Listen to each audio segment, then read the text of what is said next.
భయ్యా ఇప్పుడే OG premiere show చూసి బయటకు వచ్చాను. పవర్ స్టార్ పవన్ కళ్యాణ్ అనేవాడికి ఒక స్ట్రైట్ ఫిలిం, అది కూడా ఒక ఫ్యాన్ బాయ్ సినిమా తీస్తే ఎలా ఉంటుందో ఓజీ రిజల్ట్ అయితే ఇలా ఉంటది అనమాట. పవన్ కళ్యాణ్ గారి ఓచకోత రికార్డులు దద్దరిల్లిపోతే చూసుకోండి. ఫస్ట్ ఆఫ్ ఆల్ మనం మాట్లాడాల్సింది సుజిత్ గారి గురించి. సుజిత్ గారి సంభవం అని చెప్పొచ్చు. టేకింగ్ అయితే నెక్స్ట్ లెవెల్ చెప్పాలి. దాంతో పాటు తమన్ గారండి, తమన్ గారి మెంటల్ మ్యాడ్ మ్యాక్స్ మ్యూజిక్ అదొక నెక్స్ట్ లెవెల్. అర్జెంట్ గా తమన్ గారి పేరు కొణిదెల తమన్ అని పేరు మార్చేసి ఈయనకి గుడి కట్టేయాలి. సినిమాటోగ్రఫీ కే రవికే చంద్రన్ గారు తీశారనమాట. ఒక్కొక్క ఫ్రేమ్ ఒక పోయట్రిక్ లా ఉంది, వెల్ డిజైన్డ్.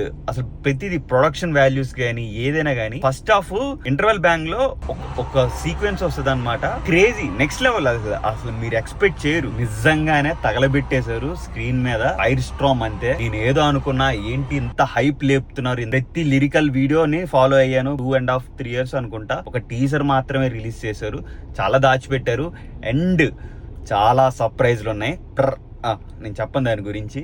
వెళ్ళి థియేటర్ లో ఎక్స్పీరియన్స్ చేయండి. దసరా పండక్కి బ్లాక్ బస్టర్ సినిమా అయితే ఓజీ. రాసి పెట్టుకోండి.